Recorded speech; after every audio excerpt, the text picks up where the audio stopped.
Hello, എല്ലാവർക്കും പുതിയൊരു വീഡിയോയിലേക്ക് സ്വാഗതം.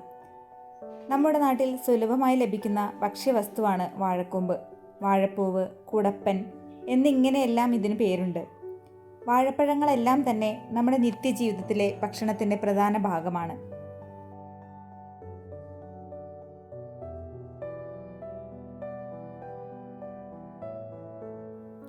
വാഴയിൽ നിന്നുള്ള പഴങ്ങൾ മാത്രമല്ല കഴിക്കാൻ അനുയോജ്യമായത്, അതിൻ്റെ എല്ലാ ഭാഗങ്ങളും, വാഴപ്പിണ്ടിയും വാഴക്കൂമ്പും എല്ലാം മികച്ചതാണ്. തെക്കുകിഴക്കൻ ഏഷ്യൻ രാജ്യങ്ങളിലാണ് വാഴയുടെ കൂമ്പ് ഒരു പച്ചക്കറിയായി ഉപയോഗിക്കുന്നത്. വാഴക്കൂമ്പ് അണുബാധയെ ചികിത്സിക്കാൻ മികച്ചതാണ്.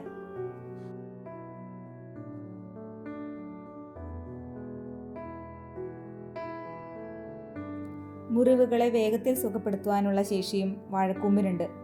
Vitamin A, vitamin C, vitamin E, potassium, fibre എന്നിവയാൽ സമൃദ്ധമാണ് വാഴക്കൂമ്പ്.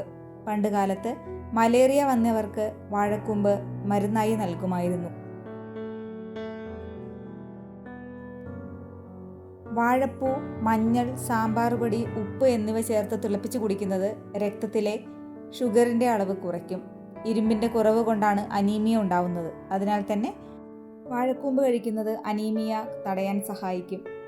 ചുവന്ന രക്താണുക്കളുടെ ഉൽപ്പാദനം കൂട്ടാൻ വാഴക്കൂമ്പിന് കഴിയും. രക്തത്തിലെ ഓക്സിജന്റെ അളവ് കൂട്ടാനും സഹായിക്കും. ഹൃദയാരോഗ്യത്തിനും വാഴക്കൂമ്പ് നല്ലതാണ്. രക്തക്കുഴലിൽ അടിഞ്ഞിരിക്കുന്ന കൊഴുപ്പിനെ നീക്കി രക്തയോട്ടം സുഗമമാക്കാനും ഇത് ഉത്തമമാണ്. വാഴക്കൂമ്പ് സ്ഥിരമായി കഴിച്ചാൽ ടെൻഷൻ, അമിതമായ സ്ട്രെസ് എന്നിവ അകറ്റാൻ സാധിക്കും. ദഹന സംബന്ധമായ പ്രശ്നങ്ങൾ അകറ്റാനും സ്ത്രീകളിൽ ഉണ്ടാകുന്ന ഗർഭപാത്ര സംബന്ധമായ രോഗങ്ങളെ ചെറുക്കാനും വാഴക്കൂമ്പ് നല്ലതാണ്. വേവിച്ച വാഴക്കൂമ്പ് വയറുവേദന നേരിടാനും ആർത്തവ രക്തസ്രാവം കുറയ്ക്കാനും സഹായിക്കും. ഭക്ഷണത്തിൽ വാഴക്കൂമ്പ് ചേർക്കുന്നത് വേദനാജനകമായ വൃക്കയിലെ കല്ലുകൾ അലിയിക്കുന്നതിനുള്ള പ്രകൃതിദത്ത പരിഹാരമായി പ്രവർത്തിക്കുകയും വീക്കം, മൂത്രാശയ പ്രശ്നങ്ങൾ എന്നിവ ഒഴിവാക്കുകയും ചെയ്യുന്നു. ഇന്ന് നമുക്ക് വാഴക്കൂമ്പ് അല്ലെങ്കിൽ വാഴപ്പൂവ് പാകം ചെയ്യുന്ന വിധം മനസ്സിലാക്കാം. വാഴപ്പൂവിൻ്റെ നമ്മൾ എടുക്കാത്ത ഭാഗങ്ങളെല്ലാം ഇവിടെ ആടിനാട്ടോ കൊടുക്കുന്നത്. അതിൽ നിറയെ തേനൊക്കെ ഉള്ളത് കാരണം അവൾക്ക് ഭയങ്കര ഇഷ്ടമാണ് അത് കഴിക്കാൻ. കൂമ്പ് അരിയുന്നതിന് മുമ്പ് തന്നെ നമുക്ക് പയറ് വേവിക്കാൻ വെക്കാം. ഒരു ചെറിയ ഗ്ലാസ്സിന് 1 ഗ്ലാസ് പയറാണ് എടുക്കുന്നത്. നമ്മൾ 1 കൂമ്പാണ് ഇന്ന് അരിയാൻ പോകുന്നത്. അമ്മമാർക്കൊക്കെ പിന്നെ ഗ്ലാസ് എന്നോ അല്ലെങ്കിൽ അങ്ങനെ പ്രത്യേകിച്ച് അളവുകളൊന്നുമില്ലല്ലോ. അവർക്കെല്ലാം ഒരു കൈക്കണക്കാണ്. നമ്മൾ കുക്കറിലാണ് വെക്കുന്നത്. ആ പയറ് നികക്കെ വെള്ളം ഒഴിച്ച് കുറച്ച് ഉപ്പിട്ട് നമ്മൾ വേവിക്കാൻ വെക്കുകയാണ്. ഇതൊരു 4-5 വിസിൽ വന്നു കഴിഞ്ഞാൽ പയറ് വേവും. പയറ് വേവുമ്പോഴത്തേക്കും നമുക്ക് കൂമ്പ് അരിയണം. അതിനായിട്ട് അരിയുന്ന പാത്രം, അതായത് ഞങ്ങളിവിടെ ചീനച്ചട്ടിയാണ് എടുത്തിരിക്കുന്നത്. അതിനകത്തേക്ക് 1 സ്പൂൺ വെളിച്ചെണ്ണ ഒഴിച്ച് അതിലേക്കാണ് നമ്മൾ കൂമ്പ് അരിയുന്നത്. വാഴക്കൂമ്പിൻ്റെ അറ്റം ചെത്തി കളഞ്ഞിട്ടാണ് അരിയുന്നത് കേട്ടോ.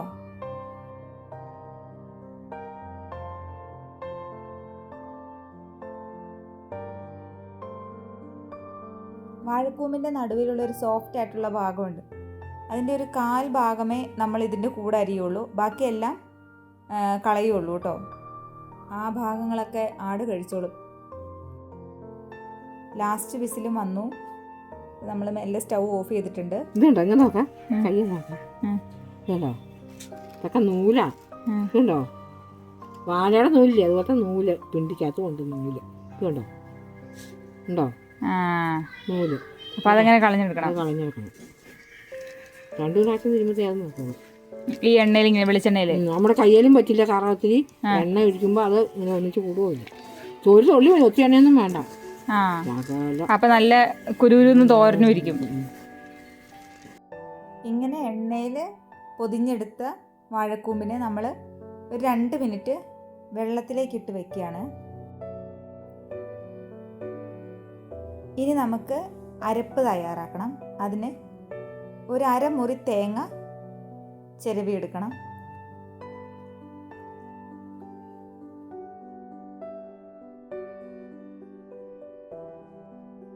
അരപ്പിന് പച്ചമുളകിനേക്കാളും നല്ലത് കാന്താരിയാണ്, കുറച്ചുകൂടെ രുചി കൂടും.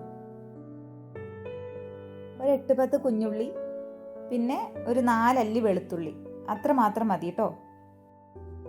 ഇനി അരപ്പ് തയ്യാറാക്കാം. ഒരു മിക്സിയുടെ ജാറെടുത്ത് കാന്താരി മുളകും, പിന്നെ 1 സ്പൂൺ ജീരകവും, കുഞ്ഞു ജീരകം, പിന്നെ അരമുറി തേങ്ങയും, ഒരു 4 അല്ലി വെളുത്തുള്ളിയും 5-6 കുഞ്ഞുള്ളിയും കൂടെ ഇട്ടിട്ട് നന്നായിട്ട് ഒതുക്കിയെടുക്കണം. നമ്മുടെ പയറിവിടെ റെഡി ആയിട്ടുണ്ട്.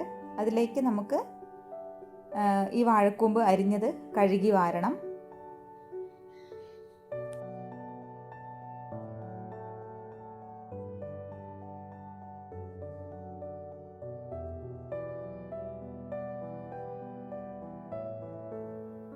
കുറച്ച് ഉപ്പും കൂടി ഇട്ട് ഒരു വിസിൽ വന്നാൽ റെഡിയാവും. ഇനി നമുക്കൊരു ചീനച്ചട്ടി എടുത്ത് അതിലേക്ക് 4 സ്പൂൺ വെളിച്ചെണ്ണ ഒഴിച്ച് കുറച്ച് കടുക് ഇട്ട് കൊടുത്ത് കറിവേപ്പിലയും ബാക്കിയുള്ള കുഞ്ഞുള്ളി അരിഞ്ഞതും കൂടിയിട്ട് നന്നായിട്ട് ഇളക്കാം. അതിന് ശേഷം 1/4 സ്പൂൺ മഞ്ഞൾപ്പൊടി ഇട്ട് ഇളക്കിയതിന് ശേഷം അതിലേക്ക് നമുക്ക് ഈ ഒതുക്കി വെച്ചിരിക്കുന്ന ആ അരപ്പ് ചേർത്ത് കൊടുക്കാം.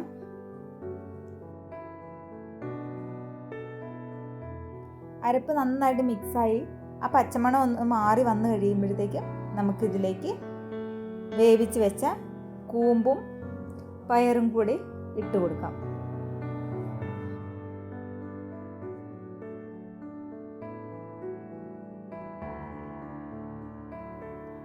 നന്നായിട്ട് എല്ലാം കൂടി ചേർത്ത് ഇളക്കിയതിന് ശേഷം ഒരു 2 മിനിറ്റ് തുറന്ന് വെച്ച് വേവിക്കണം.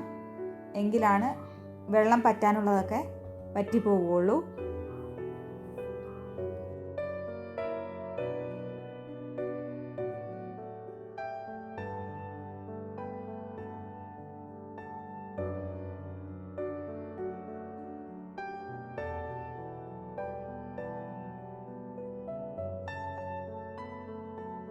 ഇനി നമുക്കിത് കഴിച്ച് നോക്കാം കേട്ടോ.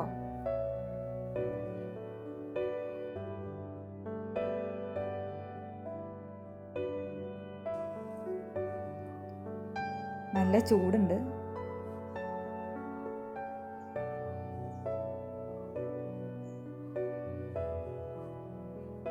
വിചാരിച്ച പോലെയല്ല, നല്ല ടേസ്റ്റാണ്. അമ്മ വയ്ക്കുന്ന എല്ലാ കറികൾക്കും നല്ല ടേസ്റ്റാണ്.